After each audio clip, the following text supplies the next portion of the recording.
Baie welkom by Koffie, Musiek en Wyn, die podcast. Ons is Lourens en Esté Rabé, miskien beter bekend as die musikante van die Bottomless Coffee Band. Ons bring vir jou hierdie gesprekke vanuit ons sitkamer in die hartjie van die Parel. In Koffie, Musiek en Wyn gesels ons met kunstenaars, wynmakers, musikante, akteurs, kreatiewes en enige iemand met 'n interessante storie binne en buite die grense van ons mooie Suid-Afrika.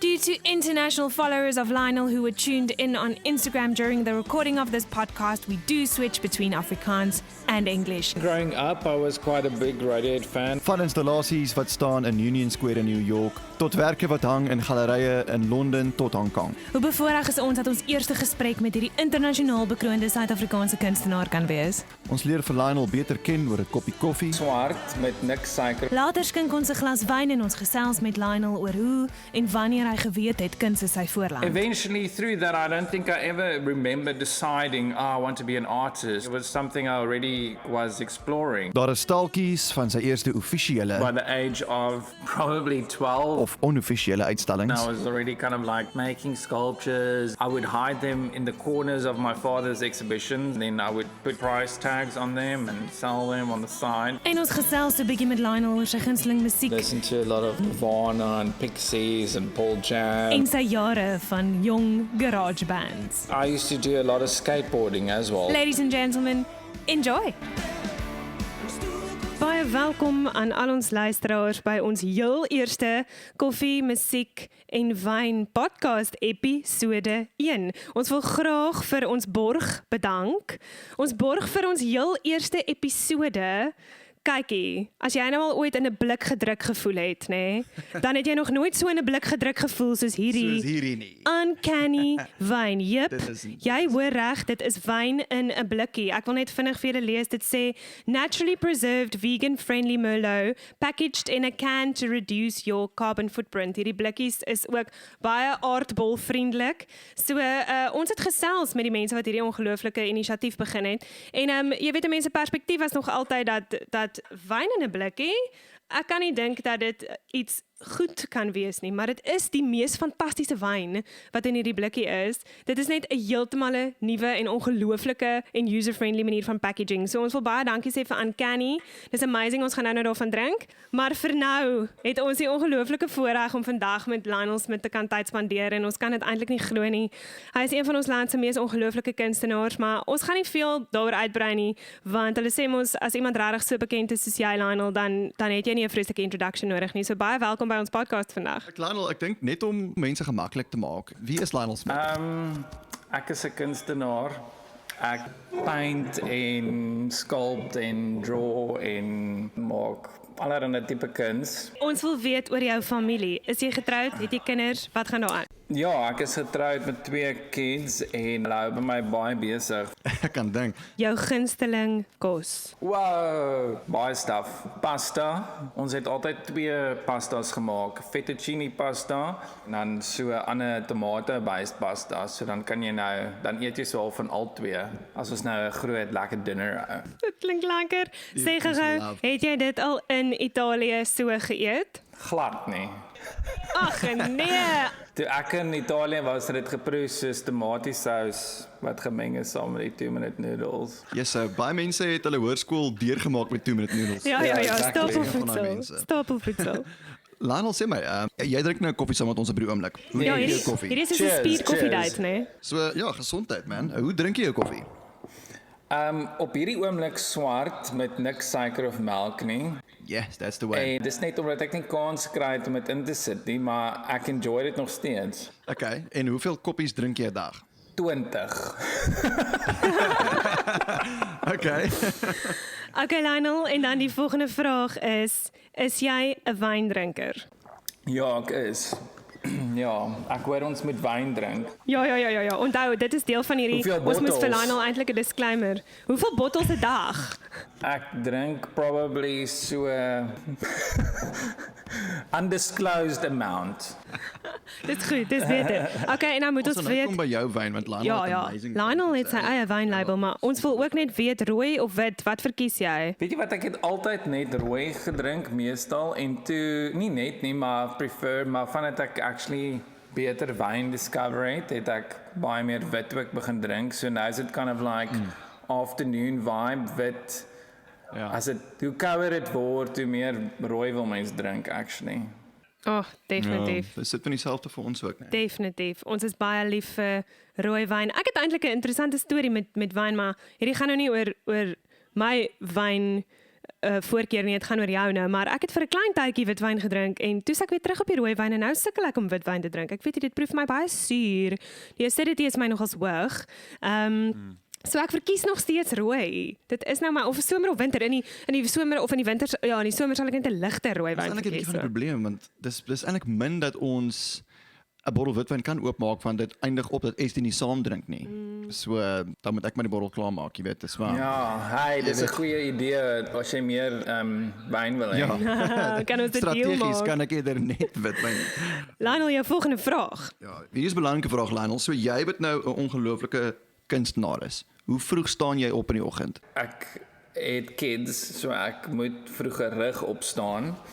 Maar ek het kind of like a routine, jy weet, ek staan nie te vroeg op nie, maar jy weet, soos teen 7 uur of whatever, staan ek op en het baie kind of like a routine wat ek volg om reg te maak, studio toe te kom en dit dan te kom werk. So ek dink routine is altyd belangrik vir iemand wat so freedom het om te doen net wat hy wil as 'n creative. Ja. Seker. Ons gaan definitief nou nog oor dit gesels want ek dink dis een van die groot goed wat vir ons interessant is as creatives is presies daai, jy weet baie mense neem aan dat 'n mens as 'n mens in 'n kreatiewe industrie is dat 'n mens lê en slaap tot 11 uur en dan wonder jy so half van 11:30 af wat jy nou gaan doen en jy weet dan sit jy rond tot 3 uur en dan skryf jy miskien 'n liedjie, maar eintlik is dit baie keer soveel meer gestruktureerd as dit, nê? Maar ons gaan nou by daai kom want ons gaan vir jou vra hoe lyk 'n dag in jou lewe. Maar eers moet jy vir ons sê, wat is jou guilty pleasure? Wow, wat's my ek hou ook van bier drink. En ek het actually agtergekom ek het soos vrek baie gewig verloor nou en ek weet nie hoekom nie, maar dit onthou ek is die een ding wat ek nie het nie. Ek het nie bier nie. So Ek wou sê jy lyk regtig goed. Man. Yes, Lionel. Ek dink jy het 'n baie goeie angle vir jou Zoom gekies, maar nou weet ons dis die bier. ja, non-existing bier, ja, maybe. Nou het wat. Dis wonderlik. Net terug te kom by die vroeg opstaan Lionel. Hoeveel ure slaap jy gewoonlik 'n aand? Het jy soos ek wil 8 ure slaap in kry of ek wil 6 ure slaap in kry? Ek kan function op so 5 ure se slaap. Regtig. Ja. So want ek is julle besig met exhibitions en stuff. Ek meen dis it's all out. Jy's heeltyd besig. Raak dit woes dat jy soos regtig min slaap in daai tyd en dan moet jy maar net cope. Ek het 'n manier om bietjie meer creative te raak in die aande. Maar nou dat ek soos ek het 'n family, so ek kan nie in die aande werk nie, so daarom moet ek so half in die dag my tyd soveel as moontlik utilize. Dit kan partykeer uitstretch dat jy soos baie late night doen en jy werk want jy het deadlines om te meet en exhibitions om klaar te maak, so dan kan jy gaan tot dan sal ek partykeer laat werk in die aande. Okay, so Lionel, jou heel laaste vinnige vraag as 'n koffie date, nê, voordat ons aanbeweeg na so 'n bietjie dieper dinge. Sou jy jouself sien as 'n introvert of 'n ekstrovert? Dis interesting want ek dink ek is 'n bietjie van al twee. Ek is seker maar totally 'n ekstrovert as jy my ken. Maar ek het tog 'n internal quiet space somewhere deep inside me. Soos die lockdowns, was dit kind of like gemaklik vir my om ook alleen te kan wees vir so lank, want ek dink ek het so besig geraak met in general met baie mense altyd om mense dat dit is so half 'n forced way om jy weet om jou weg te kry van dit af ook, maar ek het nie so baie gesuffer soos wat ek gedink het nie. So we do have people sending in some questions and I'm just going to Yes. type them down and we'll ask them later. Yeah, so we're going to ask your questions later on. Those are important questions. Explain to us a typical day in the life of Lionel Smit. And even if you want to go show us, because I love the little nook in your studio where you actually sit and paint. I love that space. It's really creative. We attended 2 parties at your gallery before, and I don't even know if you know that, but every now and again I just slipped away and I just went and I just sat there in between the paintings and I just took a moment away from the crowds because it's just the most beautiful and inspiring space. So yeah, please tell us what is a day in your life looks like, and how does that space look where you actually paint? I can show you. So basically I have to get myself out of bed in the morning and then I make my way to the studio, which is where I'm at now. Then this basically becomes the space where I paint and do everything. So I spend most of my days inside my studio where, you know, I kind of like develop work and work on exhibitions. So we have actually been privileged enough to be at your studio before and also doing a concert there, and it is the most incredible space to be in. Like whenever you are there, you just feel inspired to do art, you know. I can't paint for my life, but I just feel like I can't even paint a stick figure, yet I feel I can paint when I'm there. Just look at that. Is that what you're busy with at the moment? Yeah, this is what I'm busy working at the moment. Here's all my paint stuff. Like, I'm working more kind of like on textured stuff right now. I suppose a little bit different. So these are all works for a new exhibition coming up. This is just like fun sketches I've been doing. This is a live sketch I did, and it's actually on my Instagram TV story something where I drew this with kind of like on a live feed. And so basically this is all the new works for my upcoming exhibition. That's amazing. That is incredible. So to give you an example of texture, this is kind of like the textures I'm working on now, well paint-wise. I suppose I've always been using textures, but this time I think I'm just kind of like tapping into that a little bit more than usual.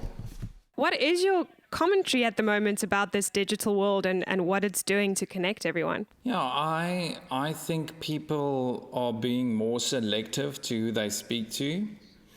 I think the idea that, every day you see so many people that come your way or that you need to engage with because you need to buy something or whatever. And now we are almost being forced to, if you want to speak to someone, you have to actually call someone.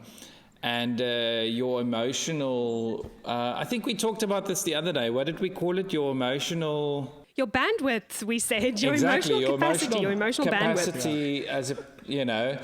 As you still have a lot less. So now you kind of like decide who you want to speak to. You kind of like say, okay, well, I want to call these 5 people instead of, by the end of the day, you've seen so many people, you don't have time to call 5 friends up, but now I think it's becoming more of a collective of people that actually end up speaking more to each other like creatives and so on. Well, are you ready to move up to some wine? My coffee is finished. So. Lionel, terwyl jy stap na jou wyn toe, ek weet daar's 'n koneksie switch tussen jou twee dele van jou vertrekke, maar iemand het ook gevra, was daar enige invloed? Was there an influence in your art because of the COVID-19 pandemic? Could you feel any inspiration in that regard? About the situation that we are in at the moment? Yes. I suppose so, yeah. So I think the question was, are you using the COVID-19 pandemic as inspiration in your art? Oh, yeah. So basically, I don't think I use it per se as a very, very strict subject. Like, I'm not going to paint someone with a mask on or anything like that. But I think it's what I've realized is that it actually influences artists on a funny level that I've spoken to a couple of people that it starts bringing people back to their roots, because for some reason, because I've got a lot more time than I usually have, because I usually have people around me a lot more that actually take a lot more of my time. So now I'm very isolated, so I end up spending more time on meticulous things and painting very kind of like in my old school way that was very kind of like classically trained in a way. Not trained, but I enjoyed classical painting. That's what I wanted to achieve. So I think the fact that I don't that I'm a lot more kind of like cooped up, I tend to change the way that I'm painting. That is incredibly interesting. Just another question for you, Lionel. So, firstly, just a random one, but do you have a favorite sports star? It's one of the questions that came in. Lionel Messi. No, I'm joking. Nice. Lionel, also... I do. Who would that be? Francois Pienaar, because... oh, what a legend. Oh. Absolutely. Francois you know Pienaar is the man. Yes, on that note, for everybody listening, we were actually going to expand a little bit on this later on, but that is how we met Lionel. We are both involved, us as the Bottomless Coffee Band and Lionel with his art, in the Make a Difference Leadership Foundation that is Francois Pienaar's foundation. And that is actually, we met Lionel's dad in London when we worked with him over there, and he just told us about his son and his son and his son, and we were so excited to meet Anton's son. And we got the address for this Make a Difference Leadership Foundation event, and we arrived, and then we saw, oh my goodness, this is Lionel's studio. So we actually met him there at his gallery. Might I just add that we were incredibly starstruck. We were. I actually think he was standing on his little balcony and I waved like a little fangirl from the bottom, and I was like, please, can I meet you?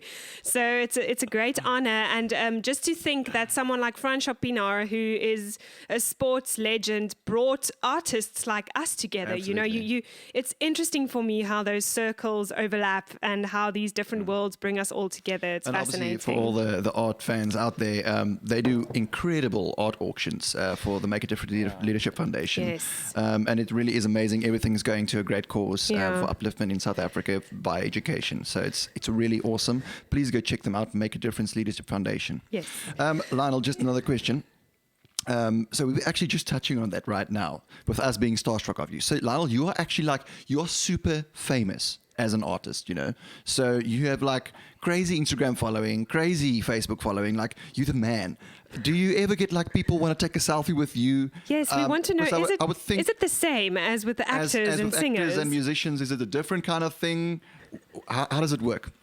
No, I think it's a little bit different. I don't think, you know, as an artist, you don't really become as famous as musicians and actors or whatever. You have every now and then, I have my moment where I some random person will recognize me, and it happened, actually, a funny story. I was in New York staying in a kind of like a boutique hotel with like very small hotel somewhere, and this really, really drunk lady and another lady walked in. And I said to my assistant that was with me, I said, "Whoa, hierdie vrou is baie dronk," you know, in Afrikaans, like she's super wasted, you know. And then the other lady turned around and said, "Well, jammer," like in Afrikaans, "sorry, this is my sister," you know. And I was like, oh my gosh, she is Afrikaans, you know, and she heard that I just said well, I used one swear word, you know, like she's boop and drunk. And then the next day, I happened to find them in the lift again, and then there was one of my sculptures in front of in the foyer that they delivered for me, and then one of the ladies said, "Oh, look, there's a Lionel Smit sculpture. What is that doing here?" You know, and it was the same lady that I just told she was so drunk. You know, wow. Funny. Okay, so obviously you get your sculptures are like super famous, yes. but people doesn't necessarily because somebody actually just commented now. It's great to see the face behind the art. Yes. So I think you're lucky in that regard because you know even though your incredible work is all over the world exhibited, you can still kind of hide behind that, and you know your face is not necessarily as known as your works of art. But I think we must change that up. I think people must know your face because you're going to go down in history. Yes. Okay. So while you're opening your wine, you must still explain to us, in a nutshell, a day in the life, like an average day in the life of Lionel Smit, and then you end with pouring your glass of wine, okay? Because obviously you end the day with a glass of wine, right? So yes. Go for it. Okay, well, so then I go into the studio, if I'm very focused, I would start working straight away, for the first hour or whatever, just start working because I get distracted super easy. And I end up doing all kinds of different things but I think it's very important to kind of have that tunnel vision and just go and work, don't think about anything else, do your work. And then, I end up quite a big team of people that actually help me navigate through my life because I'm not always that good with organizing things. So, I know that, so I get people to help me do that. So I've got an assistant that tells me what I need to know, my schedule is and then I have a meeting or two with other people, and then I like to take videos and, do camera work and stuff of my work and document things sometimes. And then other times I would move in between stations that I have. So I've got a printing studio and a painting studio and then a sculpture studio. So I would sometimes move in between those and try and keep myself busy because, sometimes you have to kind of remove yourself from certain subjects or paintings or just kind of get away, in order to return again with a fresh eye or look. So that I do quite a bit.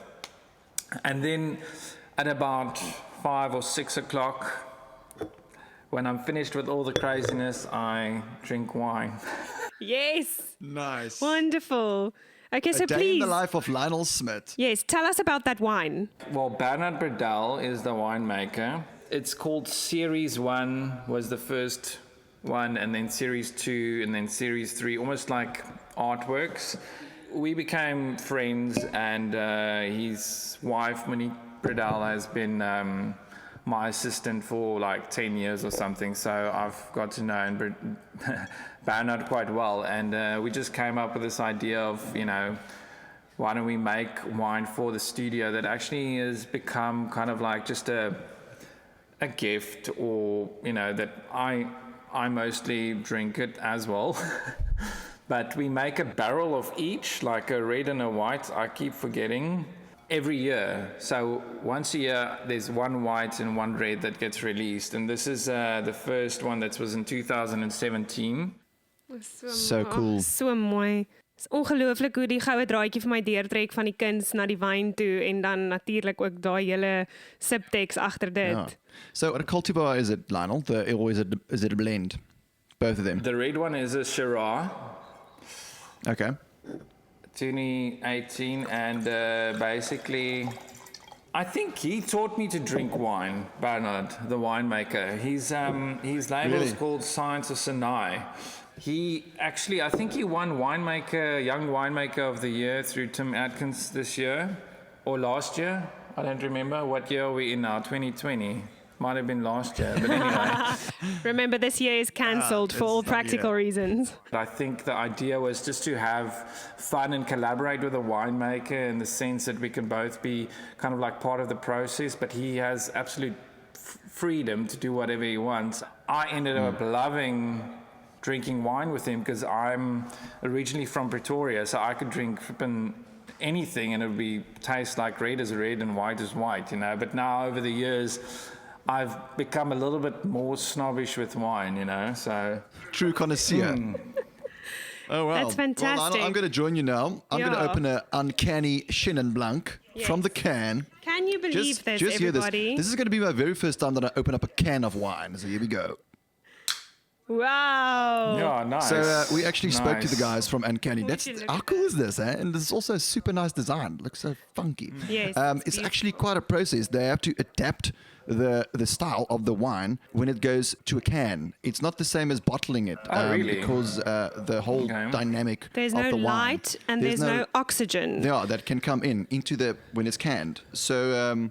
yeah, it's incredible. It really is. So we're going to have our first taste of uncanny wine. Okay. So Lourens is putting his into a glass. I'm going picnic style. Oh, wow. Well, the cool Wow. thing is actually that, if you just want to have one glass, then you don't have to open the whole bottle. Precies. You know? That is exactly what we exactly. thought. That is the goodness of it, because Now it's we can buy- 250 milliliters. This is delicious. Wow. I must say it's interesting, your perception of how you perceive. Cheers, Lionel. Cheers! So that, Your perception of taste, it's interesting how things change up when you have glass against your lips and then, this type of can material. So it's like you're expecting to taste, I don't know, beer or a cola, whatever you drink out of a can. Yeah. But to actually taste wine out of a can, it's really good. Uncanny. Thank you so much for bringing this into South Africa. We think you guys are incredible. Cheers. Cheers, cheers. En ons gaan nou so 'n bietjie dieper delf oor 'n glasie wyn. Lionel, is jy reg daarvoor? Yes. We are going a little bit deeper with Lionel. We are interchanging between Afrikaans and English for the folks tuned in from overseas on Instagram.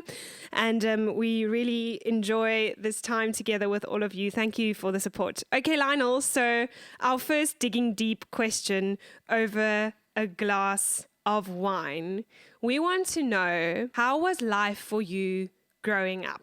When did you feel that you are extremely creative and that you need to bring this creativity to life? How was those forming years for you? I grew up quite crazy, I would say, because my father is a sculptor, and he always had his studio just outside the house in a different space or whatever.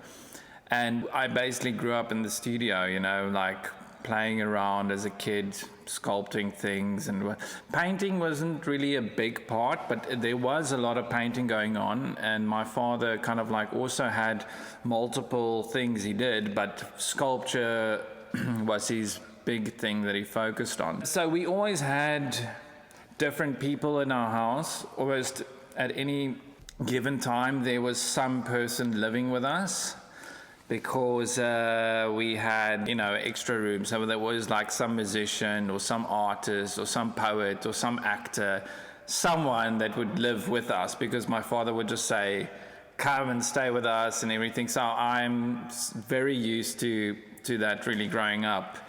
And I think that played a big part and influenced me as an artist, and I think all of that rubbed off on me, and I ended up with my father's apprentices, becoming really good friends with them, and we're still friends today, so they were older than I was, but they taught me a lot of things, like sometimes, my father would not necessarily teach me something like, let me show you how to make a sculpture or whatever. I would just kind of like pick it up from everyone and hang out with all the creatives, and then eventually through that, I don't think I ever remember deciding, I want to be an artist or something. It was something I already kind of like was exploring, So I think by the age of probably 12 or 13, I was already kind of like making sculptures, and I would hide them in the corners of my father's exhibitions that he would have, and then I would put price tags on them and sell them on the side for like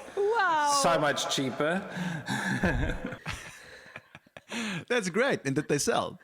Yeah, I sold, because my father's work was quite expensive, and then mine was like dirt cheap. So they were like, okay, we'll take that sculpture and that little small piece of clay in the corner there. Yeah. Nice.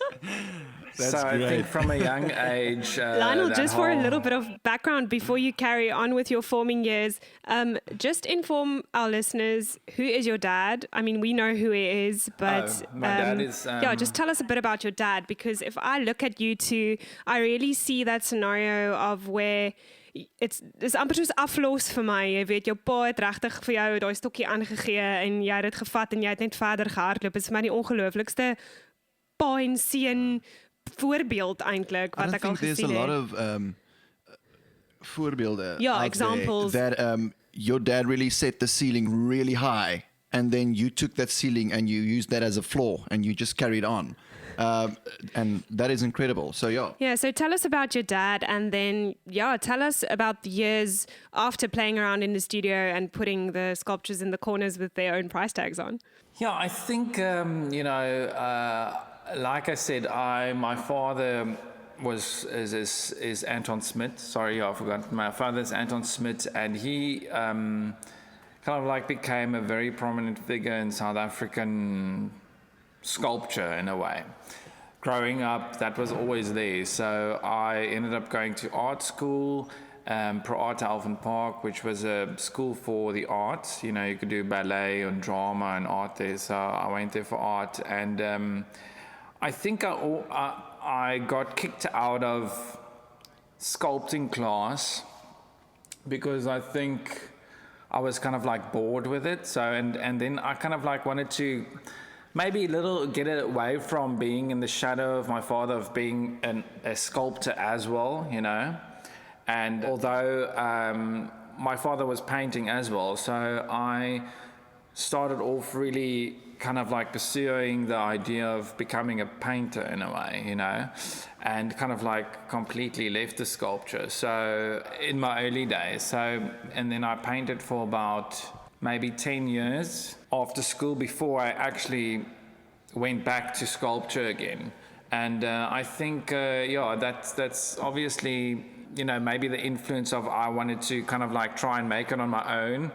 But the idea that my father, he was always very supportive of the idea of being an artist. And I think because he had the complete opposite, you know, growing up in apartheid, well, in the height of apartheid, the idea of being an artist is frowned upon. So I think he got a lot of backlash because of that. But I think because he had that, he was very supportive with me, actually a little bit like crazy supportive in a way. Because I remember in school, I was probably in like, I don't know, standard 7, that's that grade 9 or whatever. And he wanted me to help him. Grade 9. He wanted me to help him with a project. And he said, I want you to kind of like polish these sculptures up for me. He had this project to do, like a big exhibition, like a huge thing, I remember. And I said to him, well, I can't do that tomorrow morning, you know, because I need to. And he's like, why not? And he said, well, you know, you have to do this, and why can't you do it? And I said, well, I need to go to school, you know, I've got school on tomorrow morning. And he's like, forget about school, like leave school. School is like useless, you know, you don't need school, just come in and work with me tomorrow morning, you know, in the studio, like who cares? So I had moments like I didn't know what was going on, and then I eventually, my mother would say like, your dad's crazy, just go to school, don't worry, I'll deal with it, you know. So I had moments where my dad would be completely like open to anything, and you know, the real world wouldn't really exist. So I had a lot of those moments growing up. And so it was quite interesting. I actually forgot what the question was at the moment. But I would think, thinking back on that was more valuable than attending that day of school, is spending that day with your dad in the studio. I mean, that's priceless.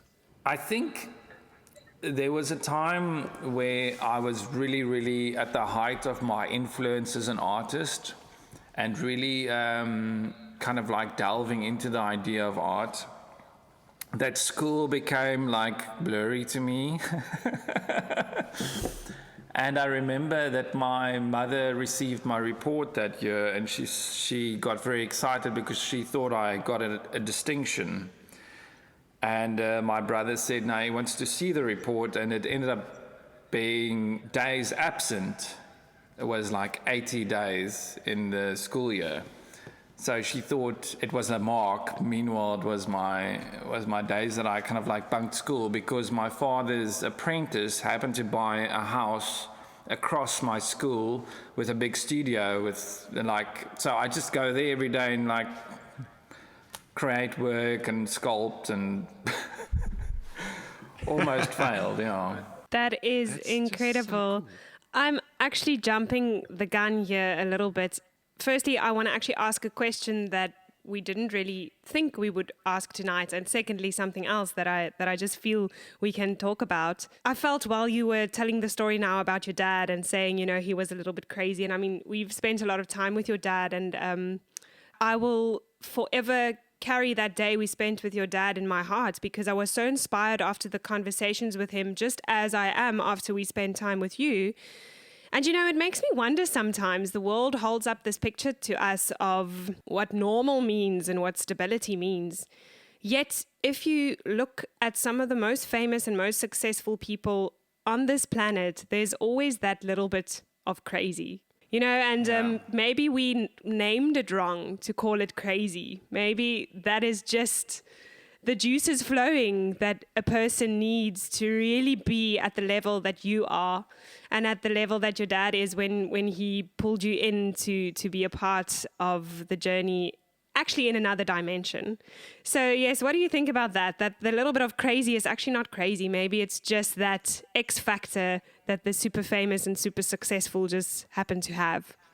Like you. Yeah, I don't know. Anyway, but I think there's definitely an element of not being conventional, I think. And I think that the system that we live in just most of the time tries to box us into something that we might not fit the mold. And if we don't fit that mold, we are regarded as, unsuccessful.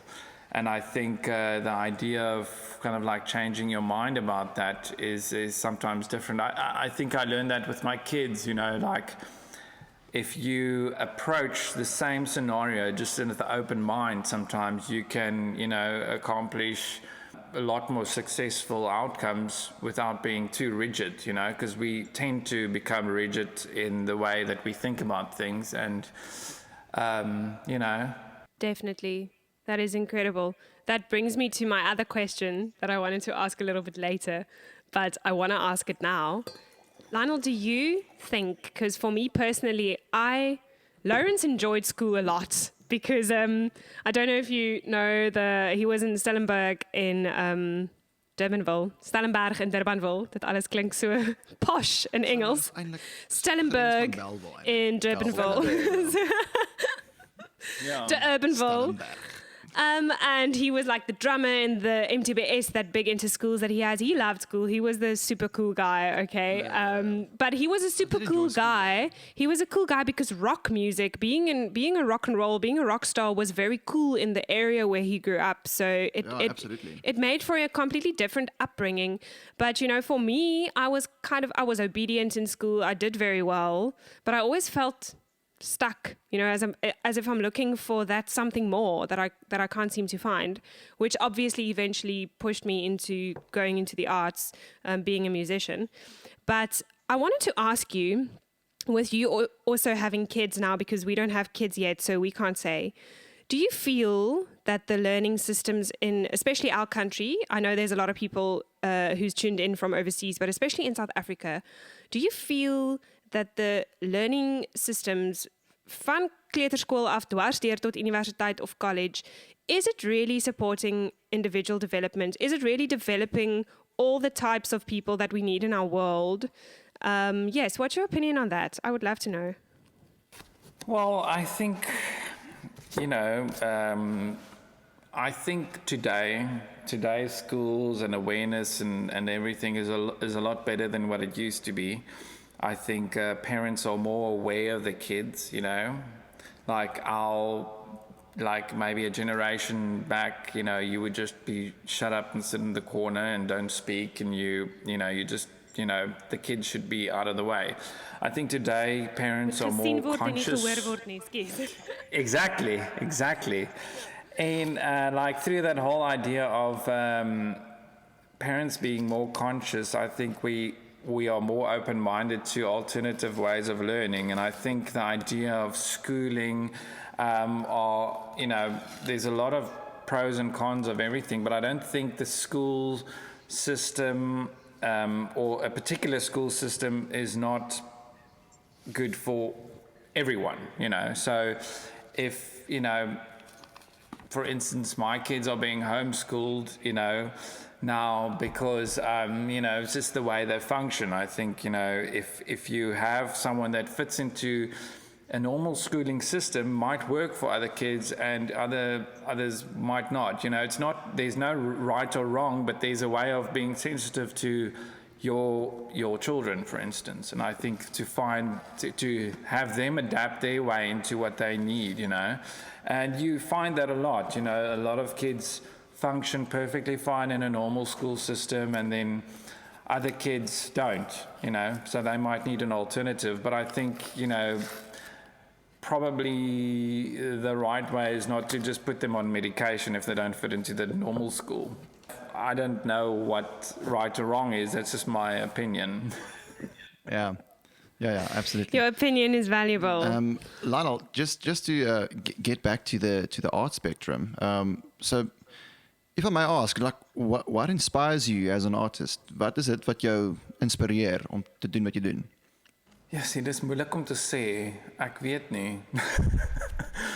Ek dink dit is baie keer moeilik om te sê wat my inspireer, want ek weet mense vra dit altyd vir my, maar ek dink as musicians en as kunstenaars byvoorbeeld, jy weet, hoekom skryf jy daai liedjie wat jy skryf? Hoekom doen jy wat jy doen? Jy het nie altyd, ek weet nie altyd nie, right? Yeah, it's a habit. Life inspires you, and this is the way you think, and things happen that way. And baie keer sien ek net 'n image in my kop, I don't know what triggers it or what inspires it, but I mean, I think when I sit in a crowd of people, sometimes I would see something and I was like, wow, it would be something that develops and inspires you. But what inspires you, I think that's a lot deeper than just one thing, Yeah. So do you also get that moment, for sometimes as for us as musicians now, some songs, they just kind of come to you. You don't really ask for that. You're in the shower and then all of a sudden you have this melody line and you have a lyric, and then that's just how that ignites the fire. Is that the same It's exactly the same, yeah. Yeah, I would say for instance, paintings just happen, and they just come quickly and they happen, and other paintings just like carry on for freaking ever, you just have to struggle through them. You just have to get it done. We have the same thing with writing music sometimes. Bum to seat. Yeah, you just have to commit to it, and then you just do this. Brush to canvas. So Lionel, also just like in music, like you have different genres that you can play with. You can write a ballad, you can write an upbeat song. Is there some similarities with what you're doing? Like when you do a sculpting, is it like a different kind of mind space that you are in as to when you are painting? And maybe just give us some examples why you're walking now. Yeah, I think there's definitely a similarity. I think sometimes I don't know always how to explain it, but different, I think you have different moods and different things that happen, and a lot of the times it is more planned, and other times it's, just kind of like go with the flow and see what happens, Hoe werk dit as jy skilder en jy's regtig kwaad? Werk dit? Jy sê ek kan goeders baie ek maak eintlik baie cool goed as ek kwaad is. Nou net sien wat is Okay. Wys vir ons. Wys vir ons jou kwaad werk. Hardcore metal song. Wat is jou metal song? Wys vir ons die metal song paintings. Hierso. So hierdie background, sê dis 'n metal song background hierdie. Daar iets somewhere gebeur daar. Skryf dit, ek gaan nou paintings gooi. Ja, so hierdie paintings het actually op die grond gelê terwyl ek splats gemaak het daarop. En to give you an idea, dit het probably awesome. Dit het omtrent vir maybe 4 jaar in my studio gestaan voor ek hierdie figures opgepaint het. Wow. So so I thought I want to do something with this, but I don't know what, so I'll just wait until something happens. So I waited like 4 years for it, and then eventually it happened. So a lot of times I have these kind of like things happening in the studio that just stand around and nothing happens. But That's super cool. Vinnige uitbreek. Wat vir julle die kans gee om julle glase wyn vol te maak, vir ons ook die kans gee om vinnig iets te sê oor ons borge vir vanaand, Uncanny Wines. Mense, hierdie is regtig ongelooflik. Dis die heel eerste keer in my lewe wat ek wyn uit 'n blikkie uitdrink. Die hele trend van wyn uit 'n blikkie is ongelooflik groot internasionaal. So in Amerika, it's taking over. Dit is regtig besig om waves te maak. Hulle twee uit. Dit is 'n Chenin en hulle het ook 'n Merlot. 'n Merlot. Dit is 'n regtig lieflike wyn. Hierdie Chenin is ek besig om te drink en ek moet sê dit is absolute topklas. En die cool ding hiervan is dit is naturally preserved, vegan friendly, Chenin Blanc, packaged in a can to reduce your carbon footprint. So die lekker ding hiervan is, gaan jy vir 'n piknik vinnige 250 ml wyn. Jy het nie nodig om bottel op te maak nie. Ja. Jy het nie nodig om te worry oor glas nie. Jy vat jou blikkie. Those of you tuning in from overseas, it's lovely. We are streaming out of Paarl in the Western Cape, and Lionel is from his studio in Somerset West, also in the Western Cape. Lionel, ons is by so 'n bietjie van 'n uitbreek gedeelte in die sin dat ons met jou gaan praat oor musiek, omdat hierdie podcast is koffie, musiek en wyn. Lionel is in 'n baie bevoordeelde posisie. Hy sit op 'n klomp wyn. Hy doen en op 'n Gedurende klomp die boeke. tyd. Hy sit op 'n klomp boeke ook, maar ons sal nou en by wyn. Ons dit gaan nou by die uitkom. boeke uitkom. So, when you are busy creating your art, do you listen to music? Yes. And what's currently on your playlist? Yeah, I've got such an eclectic taste of music. I love kind of like indie bands and stuff, things that are very unusual. But, and then I, like a lot of local music as well. I've got a lot of friends in the music industry that, I love listening to their stuff. We also love listening to your stuff. And, I listened to this one band called Warpaint and Radiohead and a lot of stuff. So you're a big Radiohead fan, right? Well, I would say growing up, I was quite a big Radiohead fan. I think if I have to choose something now that people ask me, like, what's one of your favorite bands, I say Radiohead, but although I don't listen to it that much anymore, it's like, it still lingers, but now I sometimes listen to this stuff that I don't remember the names of or whatever. But I think kind of like recurring things are, I sometimes return back to, listening to the Beatles and Neil Young and... Neil Young has some deep tunes. Yeah, I'm a big Neil Young fan. But then again, it's kind of like, seasons, I suppose, of music. Because I think just like art, music has become so open-ended. And there's so many different things to listen to and so many new things that keep popping up. Yeah. So Lionel, if I may ask, how do you listen to music? Do you digest through an album, or do you put on a playlist and you listen to a whole bunch, a wide variety? Well, a bit of both. I think I tend to obsess over like new music. Like I discovered this one girl, Esté Rabé. I don't even know if that's pronounced right. She's this Dutch or Belgium singer that popped up on a playlist, and I could listen to that forever. I just keep listening to stuff over and over and over while I'm painting. It might become like more of an ambient musical sound. I totally get you. It's the amazing thing about music. It can really put you in a certain space just by hearing audibly something. It takes you to somewhere. That's the great thing about art as well, because when you, at least for me as a musician, when I look at art, it takes me somewhere.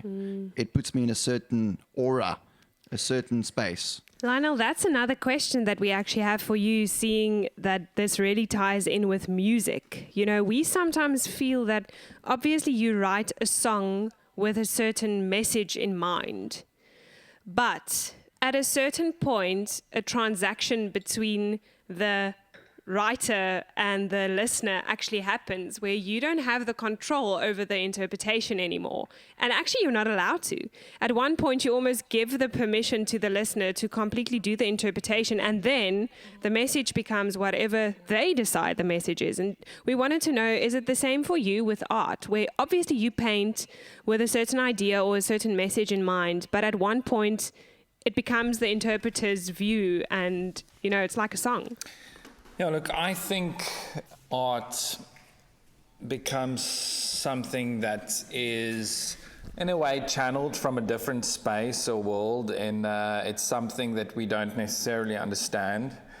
And I think it's not necessarily always explainable, what you are doing, Sometimes you paint something and it's something that just kind of like flows through you, and you kind of like develop a relationship with something that it's not very easy to explain in words. I remember like Francis Bacon and a lot of artists, said, well, if I wanted to say something about it, I would have become a writer, but I'm a painter, so that's why I paint something that has a visual language. Cool. No, sometimes it's very difficult to translate visual language and feelings into words and explanation, but some artists are better doing that than others, and I think sometimes the interpretation of the works through scholared people that know how to write and interpret these things are on point, and other times the way they see the work, but I think it's definitely something that I love, the idea of the unseen, something that is unseen that is being shown to the world. It's something that's coming from somewhere unexplainable, like a different dimension. Where do these songs and inspirations and paintings come from? I love the fact that we can't always explain it. It really almost creates a different sphere, and we all need it, What was the soundtrack? What was the music playing while you grew up? Was there specific songs that your parents listened to? I have a dear friend, and she always says with a sparkle in her eyes that, she grew up with Beethoven, classical music, always blaring in the house, and it is the soundtrack to her. So yeah, what was that for you? What is your soundtrack as a child? That is, I think my father also went through, and my mother went through these obsessions of listening to certain types of music while I was growing up. So I remember very vividly, Kate Bush was big for my mom. And then my father, I think, is like all the way out on the spectrum, One day it would be Mozart the whole day, and the next day it would be Tom Waits the whole day. Tom Waits, Laurie Anderson, it's also very kind of like an artist like Tom Waits, but a lot more kind of like conceptual in that sense. But Neil Young, the Beatles, a lot of the Beatles. I remember at some point my parents went through a Barbara Streisand moment even, and then also classical music, and then also a lot of local-based stuff, yeah. And my dad was also involved in a lot of local music as well, Yeah. So, Lionel, what was like in your high school years, right? What did you listen to? I was very into the grunge scene growing up, and I had a couple of garage bands playing guitar. I used to listen to a lot of Nirvana and Pixies and Pearl Jam at that time, early, mid-90s.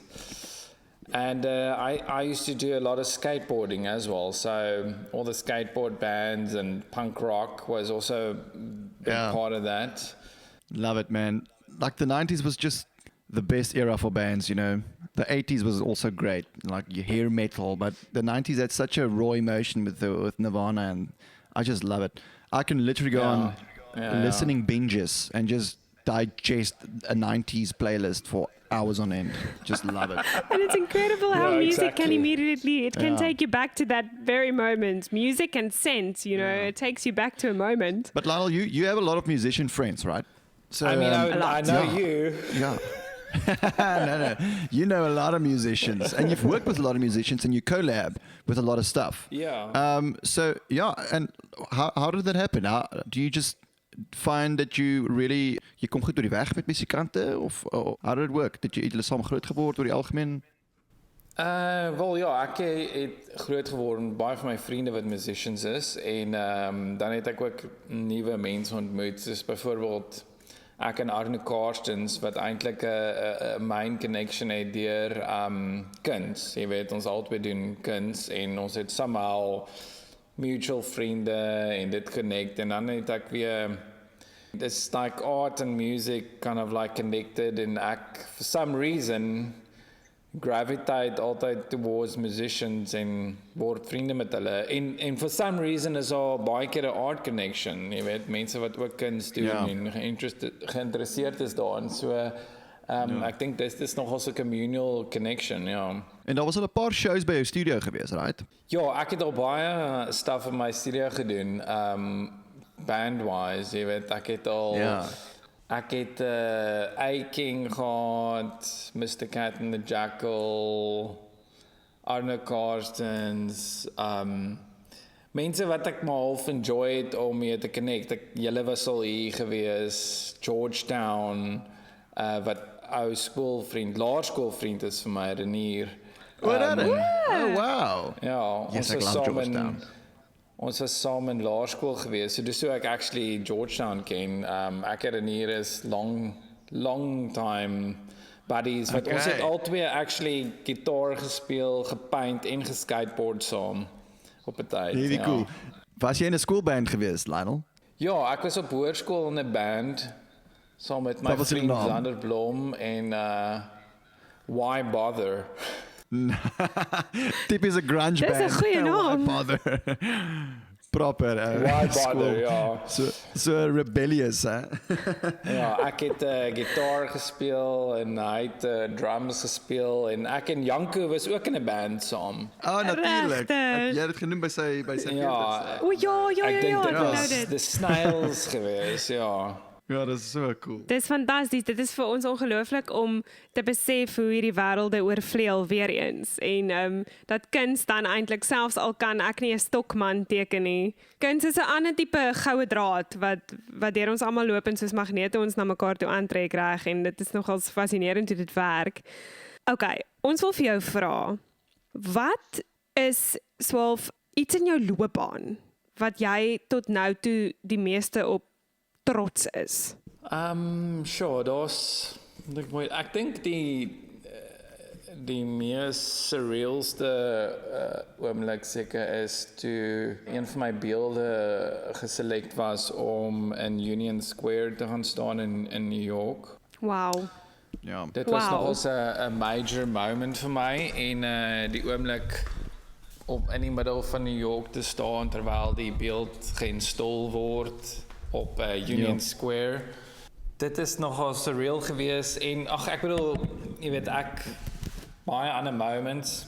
Yes, want dit is soos vir 'n kunstenaar om in Wembley te gaan optree. Ek meen dit is net Dit is massief. That's mind-blowing. En Lionel, dis mense soos jy wat ons op die einde van die dag trots Suid-Afrikaans maak. Want om te dink aan daar staan 'n beeld van een van ons Suid-Afrikaanse kunstenaars in Union Square in New York. Dit is ongelooflik. And you, as an artist, really, you wove that flag across the world. I mean, you had exhibitions in Miami, in India, in Monaco. I mean, jy het al op soveel plekke uitstallings gedoen, Lionel, en eintlik wil ons ook weet, in terme van 'n uitstalling, nee. Is there like a big rush to that? Yes. You know? What is it like doing a concert? Is yes. it like a big And the logistics around an exhibition. I mean, at what point do you start shipping all the paintings and, you know, it sounds just like a lot of logistics. It seems crazy. Now, there's a lot of work involved in putting everything together, and that's why I think, you know, I have a good team that helps me.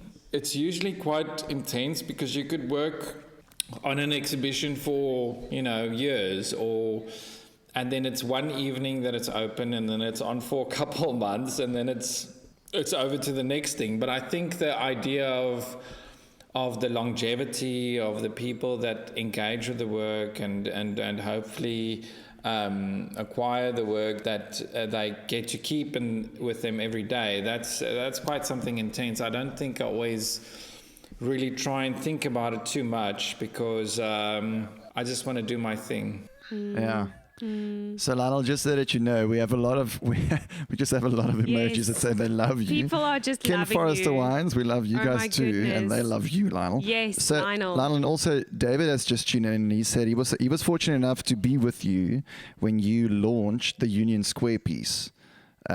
He was What on a the proud team. moment, Yeah, what a proud he moment. said. That's Yeah. so flippin' cool. Yeah, it's incredible. David, yes, what's up?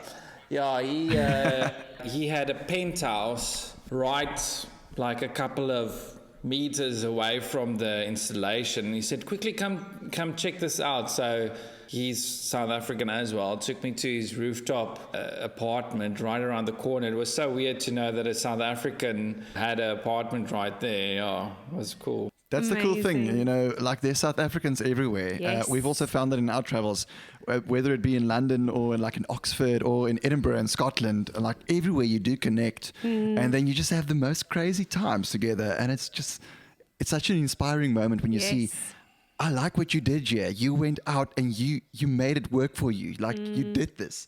One of the big inspirations that I draw from you is like you're just doing it. You know, you're doing it. You're international, you're crazy successful with what you're doing, and it's just so cool to have that rub off on us when like us just normal South Africans, you know, because we draw a lot of inspiration and we need that person to almost carry the flame and light that torch for us at home.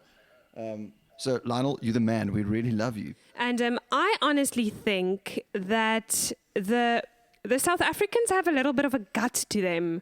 Ek meen as jy dink, nee, ons is eintlik in moeilike omstandighede in die sin dat ons woon in 'n derde wêreld land, reg? Ons is eintlik verskriklik min mense in hierdie land. En ons begin baie laat. Jy was nou bevoorreg geweest. Ek meen jy het groot geword met 'n pa wat 'n studio gehad het reg langs jou huis, so jy kon lekker gaan oefen en sommer geïnspireerd raak. Maar ek meen as jy kyk wanneer Amerikaanse kinders en die Russe en so begin, wanneer hulle geïdentifiseer word as creatives en teenoor wanneer ons begin, ek meen meeste musikante wat ons ken, begin so half speel na skool per ongeluk. Jy weet en raak van ons land se grootste musikante. So I really do think the South Africans have a gut to them. They have a fight to them, and they really have this thing that they want to push ahead and try and really just make the best out of every situation that they have. So thank you for also like being one of the ambassadors for that in our country. Yeah, it's weird. I don't really see myself that way, but thank you. That's why we're telling you are like that. We have to tell you, Lionel, you're the man. All right, so Lionel, awkward, you've done exhibitions everywhere. Like, what is a very interesting place that you have had to send one of your works to? I really enjoyed having an exhibition in Helsinki in Finland. I did an exhibition at a museum there, at the Didriksen Museum, and became friends with this lovely family, a family-owned museum, but that was such a surreal environment, you know, because I ended up having these saunas and jumping into the ocean after the sauna, into this ice-cold Baltic Sea, and then, you know, it's just like these crazy things that happened around these exhibitions that are so fun, you know. And but yeah, I think there's Finland and Miami. I think I should write a book maybe about like these different experiences that I had. Okay, well, but actually, wait, with that being said, on the note of a book, Lionel, please take us to your book because you have just released a book. I don't know if it's out yet though, but can you take us to that and tell us a bit more? Yeah, there are a couple of books, but I don't know. The one you accidentally saw was different. The most recent book is a book that I did at Museum of Contemporary Art in Miami. Oh wow. It looks like this. I really like just to document what I have been doing. This is just basically like shots in the museum, and then and then I transported the piece from Union Square and installed it there. Look like that. Wow. So it's kind of like a whole bunch of visual documents of some of my work, and I have amazing people involved in writing. Jason Rosenfeld wrote, which is from New York, wrote the book's text for me. He's an amazing guy from New York who's put up like really important exhibitions there. So I kind of like try and connect with people that know what they're doing, because I don't think I always do. So it's good to get people to do what they do best. Yeah. Wow. That is incredible, Lionel. Wow. But I definitely think you have to write a book, and that is why we want to tell you tonight that, I second that. You might feel that, this is embarrassing. People are praising me. But you have to know that you are... Jy's 'n uitsondering in ons land en jy maak ons ongelooflik trots en dit sal amazing wees om hierdie stories te kan lees uiteindelik. So ja, skryf daai boek. Ek sal 'n e-mail stuur vir jou span om te sê wanneer kom die boek sodat hulle dit kan begin inschedule. Ons bestel so lank 'n kopie. Everybody send Lionel an email. Lionel@lionelsmit.co.za and you want the book. Waar my boek oor jou lewe, Lionel?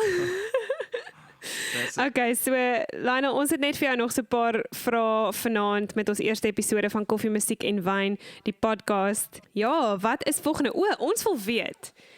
As jy sukses as 'n konsep moet definieer, hoe sal jy? Wow, ek dink sukses is om iets te kan doen waar jy passionate is of enjoy en half 'n lewe daar uit te maak. Ek weet nie altyd presies hoe dit voel nie, maar ek sien dit is 'n internal struggle vir baie mense, maar as jy daai ding kan vind en dit kan doen, regardless van wat gebeur, is dit amazing. En jy kan altyd dit doen en iets anders te ook doen, maar ek dink om creative te wees en om jy hoef nie creative te wees om te doen wat jy wil doen nie. Jy kan suurlemoenbome plant as dit jou gelukkig maak, maar jy weet, something that really connects you, en ek dink daai connection is belangrik vir mense om iets te doen wat hulle enjoy, ja. Ons het nog 'n paar vrae vir jou oor kuns, want soveel soos wat ons kuns waardeer, weet ons eintlik so min daarvan. We want to know, how do you, firstly, okay, so I know you're going to probably ask what's the question again, but that's fine because I do tend to stack questions together. Firstly, how do you determine the value of an art piece, okay? And then when would you say art is good? That's an interesting question because when you think about songs, us as musicians, we can listen to music and you can say, yeah, wow, that's something. But then again, you can also write a song where you might feel something, but it doesn't really translate into a commercial something. How does that work for an artist? When is something successful? Yeah, what was the question again? I told you so. Okay, so nou het ek ook vergeet wat die question was. Okay, so the first question was, how do you determine the value of art? Like, how do people say this sculpture or this painting is worth so much? And then secondly, obviously, is there something that is more commercially successful or not, like in music? Yeah, just like value perception of art. And then we'll ask the other question just now.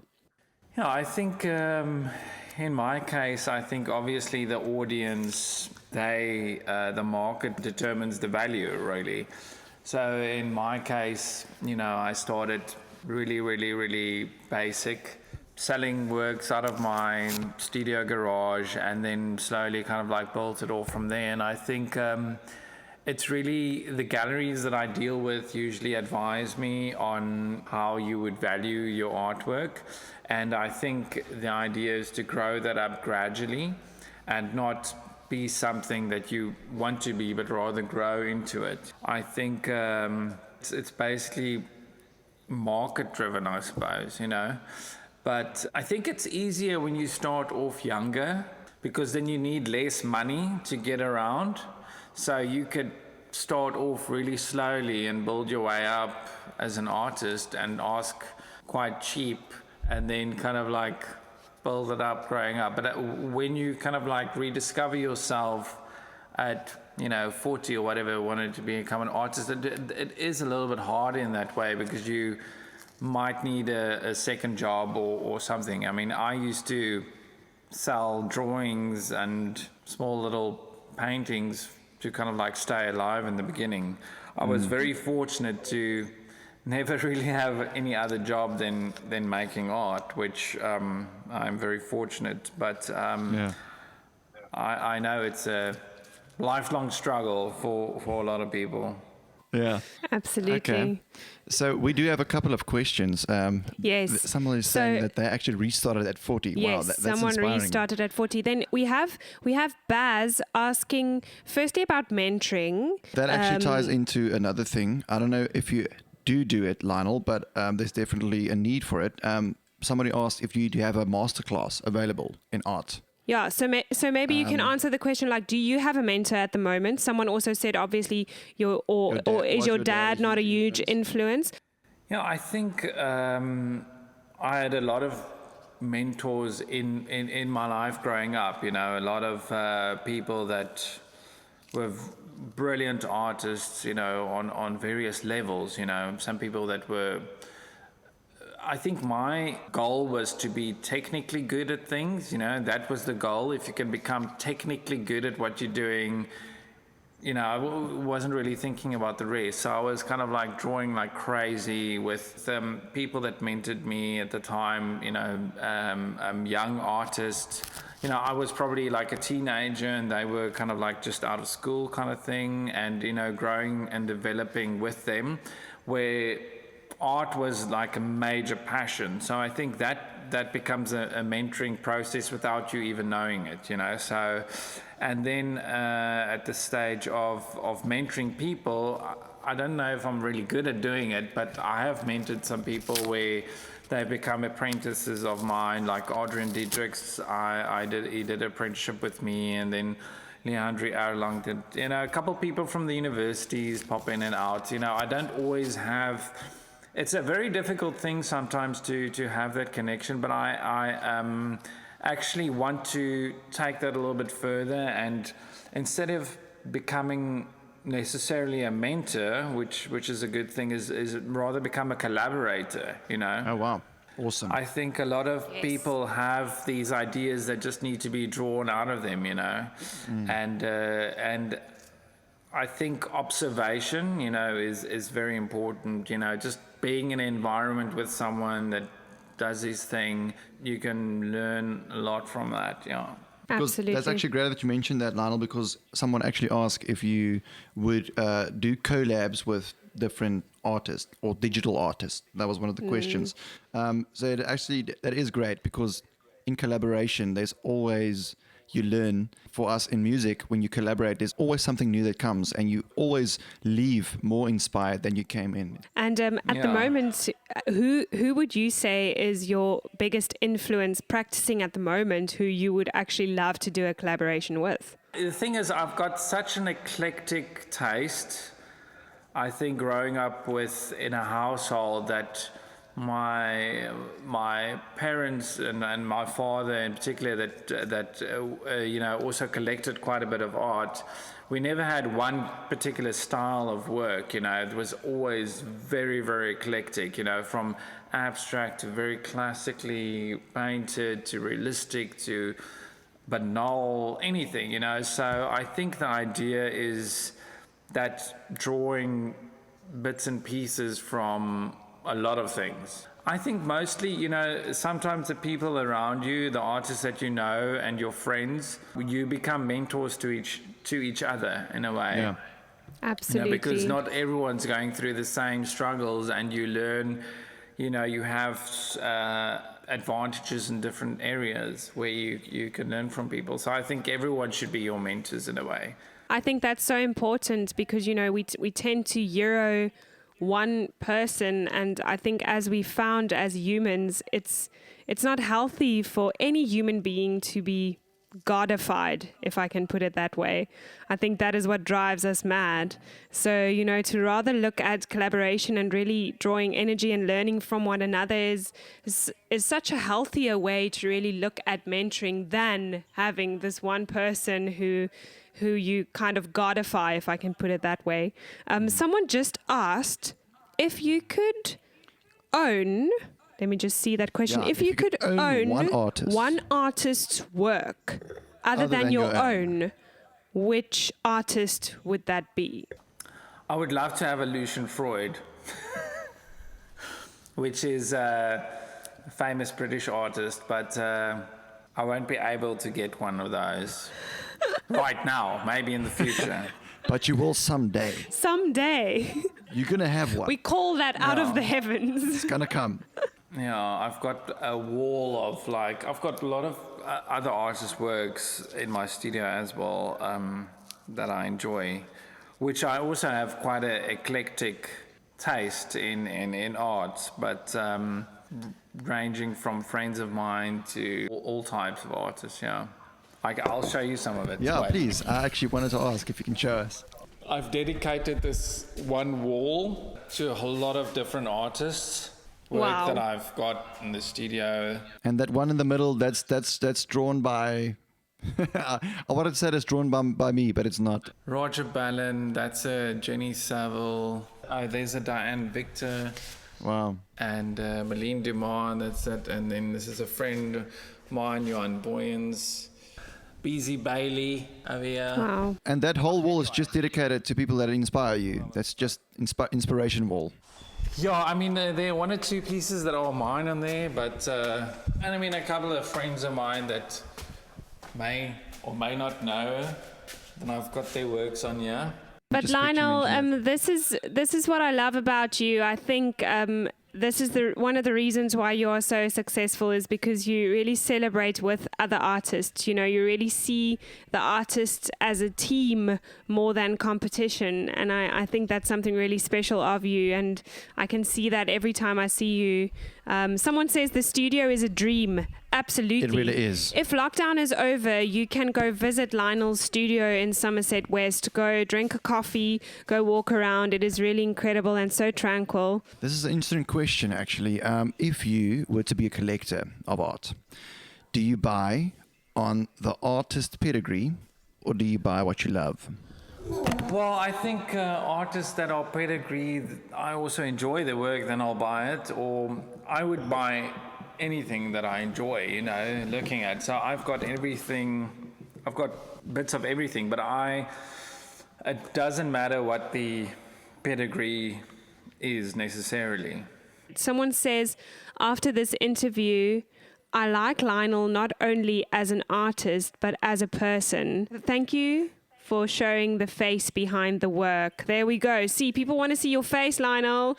Okay, so I think we should definitely collaborate with Lionel, where Lionel sings. Showcase his Lionel face. used to play in a grunge band. Lionel used to play in a garage band. I used to play in a garage band. I grew up. Lionel, we're going to write a rock and roll song, and we're going to record it. You're going to sing.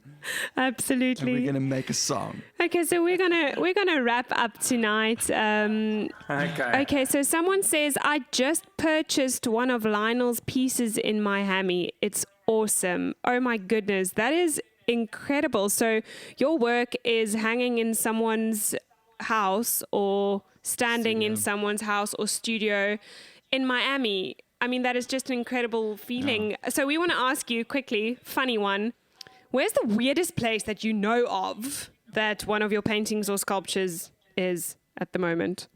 I remember not necessarily the weirdest place, but the weirdest exhibition spot.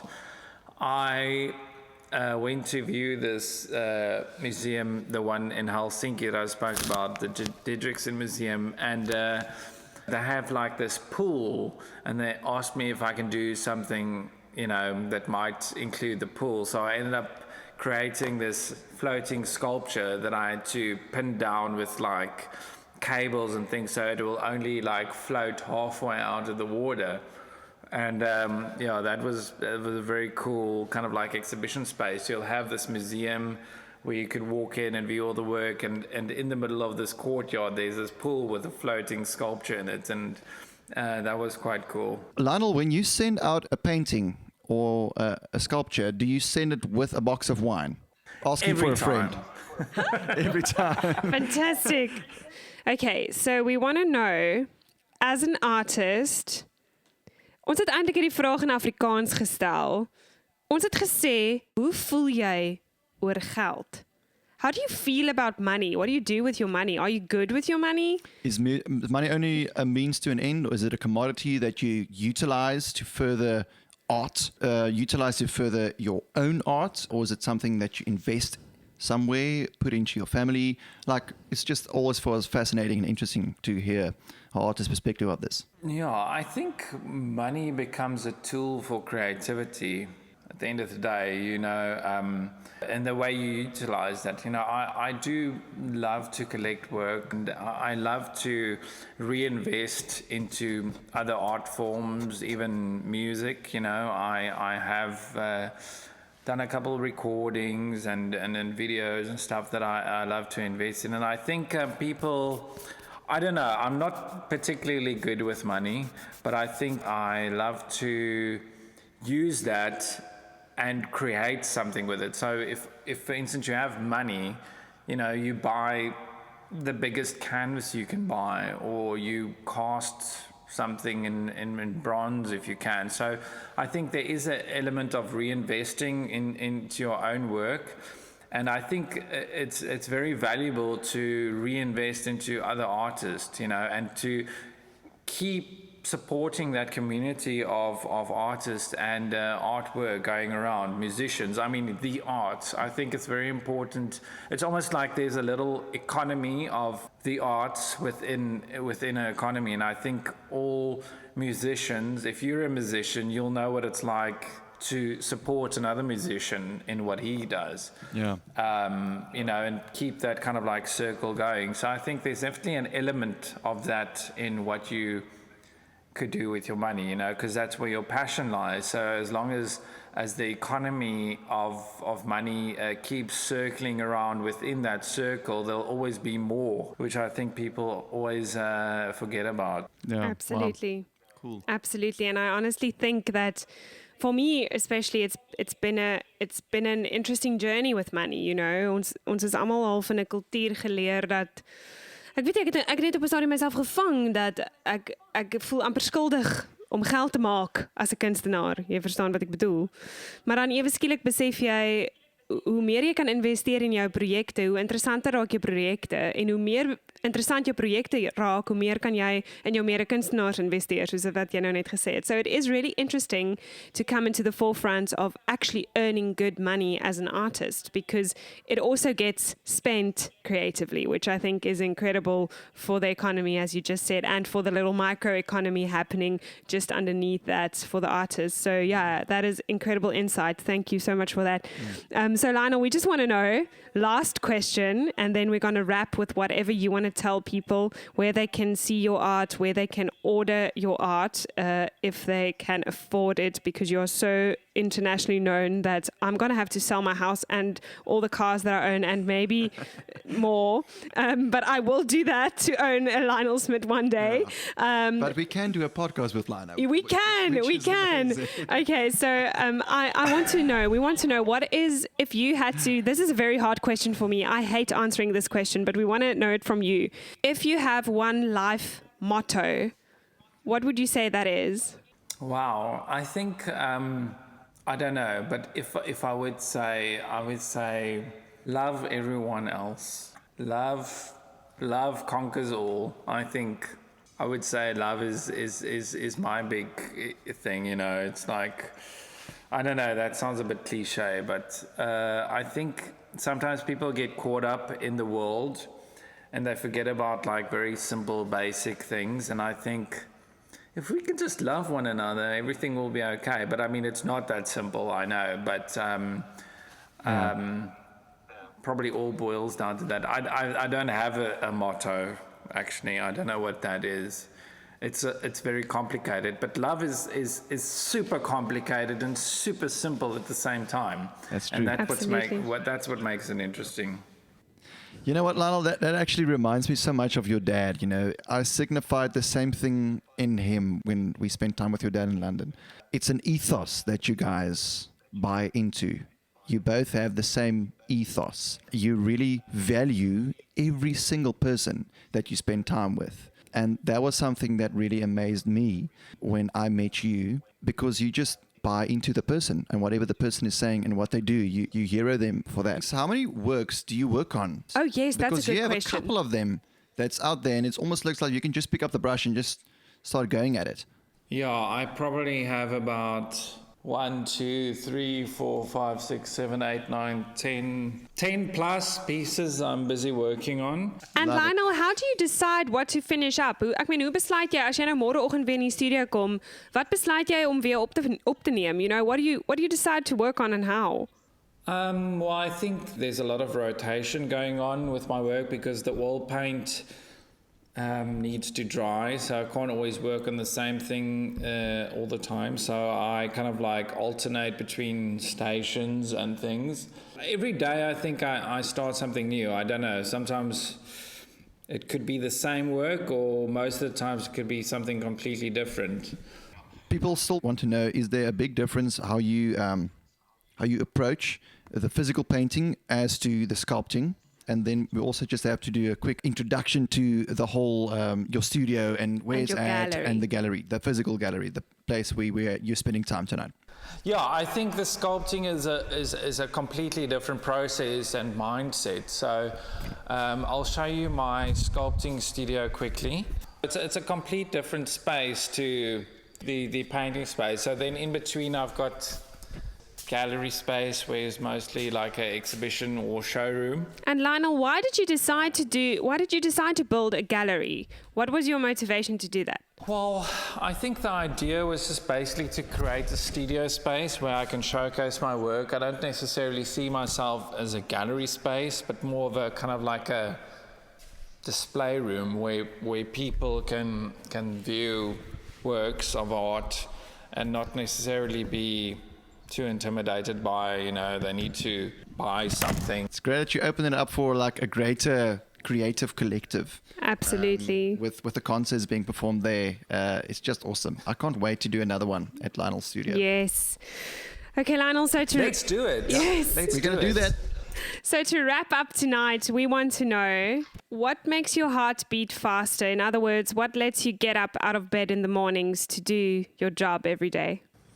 Probably my kids that say, "Daddy." Yeah, I think my kids inspire me, to actually maybe become a little bit of a better person. It's not always easy, but that's the whole thing. I don't know what inspires me or what drives me to kind of like do what I do. I think it's kind of like a continuing idea of it's something bigger that you're part of. But Lionel, that is also what is beautiful for me about you, is exactly that. It's not who you are, and the art that you create is not something outside of you for you. A lot of people would be able to answer that question immediately like a parrot, perhaps because they had to think it up. For you, saying I actually don't know is the truest form of art for me, because you are so born with it. It is so much in your blood that you literally draw from every day.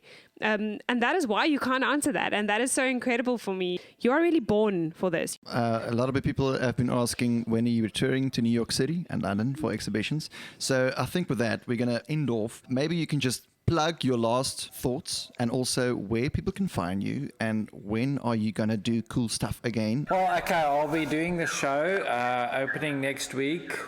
With Everard Reed Cape Town, my representative gallery, and they will launch it online and we'll make some videos and so on. I don't know when I'll be traveling again soon, but hopefully in the future. I've got a lot of stuff planned. I was going to go to Sydney and Belgium and London, but I don't know if that's happening anymore this year, so people just stay posted. Otherwise, we'll just do more of these. Yeah. Absolutely. So Lionel, that's it from our side. We really appreciate it that you spent time with us tonight. You're an icon. We look up to you as musicians. We find massive inspiration in you as an artist and in your work. When we visit your gallery, there's always something we take home with us that leaves us fulfilled. And it really is great to call you a friend and have been able to have you as the first guest of Coffee, Music and Wine. So we really want to thank you. We wish you creativity in this time during lockdown, where we still don't know really what's going on for the rest of the year. We and everyone out there in the interweb, we can't wait to see your new stuff. So we're going to follow you and support you all the way on the socials. And we just want to give you the most blessings that you really deserve. Thank you, guys. Thank you so much. Cool. All right. Thank you, Lionel. Alrighty. We love you. Instagram, thank you so much for tuning Adios. in. That was Coffee, Music and Wine with Lionel Smit. Lionel, cheers, broer. Boom. All right. Bye, guys. Goodbye. Thank you.